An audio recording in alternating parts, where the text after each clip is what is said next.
হাদিসের মধ্যে আছে, আল্লাহর নবী বলছে যে স্বামী তার স্ত্রীকে রাত্রিবেলা ভোরে ফজরের নামাজের জন্য তুলে দেয়, আবার স্ত্রী তার স্বামীকে ফজরের নামাজের জন্য তুলে দেয়, ছিটায়া পানি ছিটায়া দেয়, আল্লাহর নবী সাল্লাল্লাহু আলাইহি সাল্লাম বলেন কুতিবা মিনাদ যাকিরিন আল্লাহ কাসীরান ওয়াজ যাকিরাত, আল্লাহ এই স্বামী স্ত্রীকে জিকিরকারী পুরুষ এবং নারী বেশি বেশি যারা করছে তাদের অন্তর্ভুক্ত বানায় দেয়। আর আল্লাহ কোরআনে বলছেন ওয়াযাকিরিন আল্লাহ কাসীরান ওয়াজ যাকিরাত আ'আদ্দাল্লাহু লাহুম মাগফিরাতান ওয়া আজরান আযীমা, জিকিরকারী পুরুষ বেশি বেশি এবং বেশি বেশি জিকিরকারী মহিলা আমি আল্লাহ উভয়ের জন্য আমার মাগফিরাত এবং আমার শ্রেষ্ঠতম প্রতিদান জান্নাত নির্ধারণ করে রাখছি।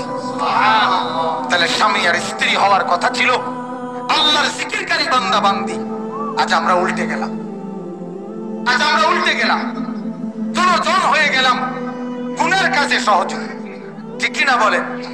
স্বামীর গুনার জন্য স্ত্রী উৎসাহিত করছে, আমি এত কথা বুঝি না, সোফা লাগবেই, আমি এত কথা বুঝি না, কাপড় এটা আমার লাগবেই, কেমনে আনবা তুমি বুঝো। এটা কি স্ত্রীর কথা? এটা নেককারের কথা হইতে পারে? কথা বলেন না কেন? এটা একজন দিনদারের কথা হইতে পারে?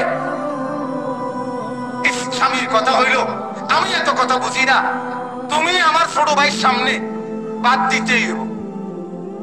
আমি এত কথা বুঝি না, আমরা বাসুর, তুমি তার সামনে কি করতেই হবে, খানা দিতেই হবে, এক লগে খানা দানা ব্যবস্থা করতেই হবে।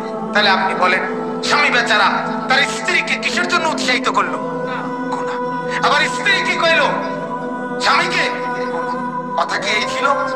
আল্লাহ কি এটা চাইছিলেন? কথা বলেন। আল্লাহ এটা চান, আল্লাহ এটা চান।